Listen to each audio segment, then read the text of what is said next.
Le miel de Manuka. Nous allons nous intéresser dans cette vidéo aux particularités de ce miel. Qu'est-ce qui le distingue des autres miels? Pourquoi aujourd'hui il est aussi victime de son succès? Pourquoi c'est un des meilleurs miels au monde? Eh bien, c'est l'objectif de cette vidéo. Restez avec moi, je vous explique ça de suite. Assalamu alaikum wa rahmatullahi wa barakatuh. Marwan Abou Abdillah, professionnel de santé, infirmier, directeur d'une école de naturopathie.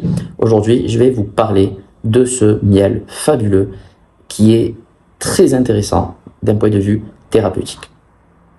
Il faut savoir tout d'abord que le miel, il occupe une place importante dans la médecine prophétique. Allah Azza wa Jal dit dans le Coran au sujet du miel et des abeilles: يَخْرُجُ مِنْ بُطُونِهَا شَرَابٌ مُخْتَلِفٌ أَلْوَانُهُ فِيهِ شِفَاءٌ لِلنَّاسِ إِنَّ فِي ذَلِكَ لَآيَاتًا لِقَوْمٍ يَتَفَكَّرُونَ. De leur ventre sort une liqueur aux couleurs variées dans laquelle il y a une guérison pour les gens. Et il y a vraiment là une preuve pour des gens qui réfléchissent. Le miel, donc tous les miels vont avoir des bienfaits qui vont diverger d'un miel à l'autre en fonction de la fleur dont ils sont extraits. Et chaque plante qui a des bienfaits, eh bien le miel va hériter des bienfaits de cette plante, en plus des bienfaits communs qu'on retrouve dans tous les miels, c'est-à-dire comme par exemple un effet laxatif. En effet, tous les miels nettoient l'estomac, des éléments, des résidus qui restent accrochés sur ses parois. Et la règle dit que tout ce qui nettoie l'estomac est forcément laxatif, puisque ça serait dommage de nettoyer l'estomac avec du miel et puis que celui-ci reste coincé dans l'estomac et ne soit pas évacué. Donc la règle dit que tout ce qui nettoie l'estomac est laxatif, c'est-à-dire va favoriser le transit. Puis tous les miels, ils ont un effet antiseptique à différents degrés. Aujourd'hui, on parlait du miel de thym, qui a d'ailleurs un pouvoir cicatrisant, et ceci en lien avec une autre règle, que tout ce qui est aseptique est cicatrisant. Étant donné que le thym, il est aseptique, et que le miel de thym tire la propriété de la plante auquel il est extrait, eh bien, il va avoir des propriétés aseptiques. Et c'est ce qui va faire que le miel de thym, jusqu'à aujourd'hui, on savait qu'il était aseptique. Mais avec l'information, les recherches scientifiques, et puis ce que nous entendons aujourd'hui, on s'est aperçu que le miel de Manuka est particulièrement intéressant comparé au miel de thym et comparé en termes de pouvoir cicatrisant. Pourquoi? Parce que là, vous voyez qu'il y a une valeur. Il y a écrit 300 MGO. Qu'est-ce que ça signifie le MGO? C'est le méthylglyoxal. C'est l'indicateur, si vous voulez, du pouvoir antibactérien du miel. Et au plus il y a du MGO, au plus le miel il va avoir un puissant effet antibactérien, c'est-à-dire un effet antibiotique, qui va nettoyer l'estomac, donc comme tous les miels, je vous l'ai dit, mais en plus de ça, qui va combattre certaines bactéries pathogènes étrangères qui n'ont rien à faire dans votre système digestif et qui peuvent provoquer une dysbiose. Eh bien, ce miel de Manuka peut remédier à cette dysbiose-là.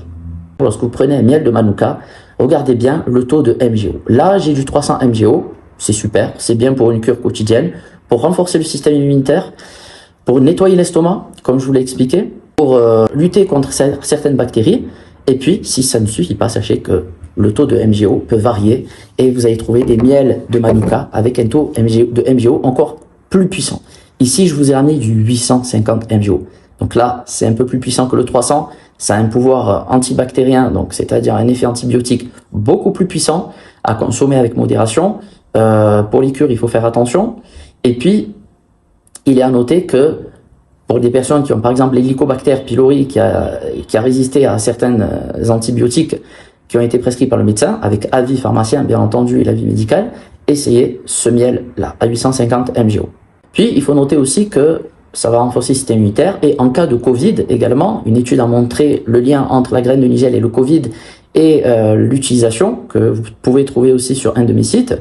Eh bien, à la place du miel qui est utilisé si vous utilisez du Manuka, ça sera encore beaucoup plus intéressant. Quoi qu'il en soit, donc on a vu le 300 MGO, il y a du 850 MGO, mais c'est pas fini parce que vous allez voir qu'il y a du 1250 MGO. Alors là, on est dans du haut de gamme et dites-vous qu'au plus le taux de MGO il augmente, plus le prix il augmente, c'est normal, c'est en lien avec les bienfaits, avec le pouvoir antibactérien, avec cet effet antibiotique puissant. Donc il faut faire très attention parce que ça peut irriter les voies digestives.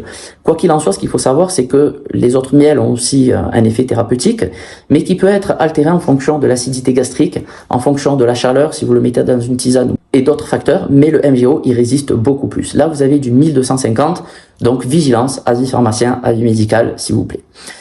Et puis, c'est pas fini parce que je vous ai apporté ici du 1500 MGO. Alors là, on est vraiment dans du très haut de gamme, dans quelque chose de très puissant, dans quelque chose qu'il faut faire attention.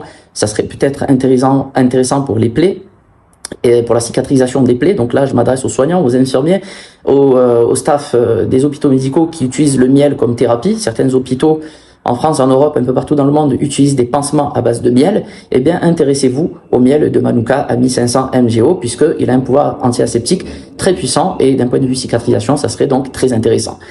La parenthèse pour les diabétiques, attention, lorsqu'on veut appliquer du miel sur la plaie du diabétique, il faut être vigilant, il faut un avis médical parce que le miel contient du glucose et au contact de la plaie, ça peut créer des complications chez le diabétique. Donc, s'il vous plaît, vigilance, avis médical, sinon s'abstenir.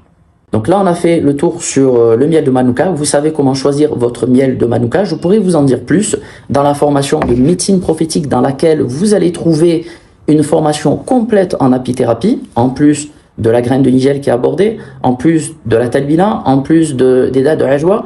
Vous allez trouver également une formation en hijama dans laquelle je vous montre comment trouver les points sans avoir besoin d'une cartographie, les points de hijama sécuritaires et bénéfiques, Inch'Allah Ta'ala, et plein d'autres choses. Donc vous avez une formation complète en médecine prophétique. Il vous suffit de cliquer sur le lien en dessous et puis on se retrouve de l'autre côté. Allahu a'lam, barakallahu fikum, assalamu alaikum wa rahmatullahi wa barakatuh.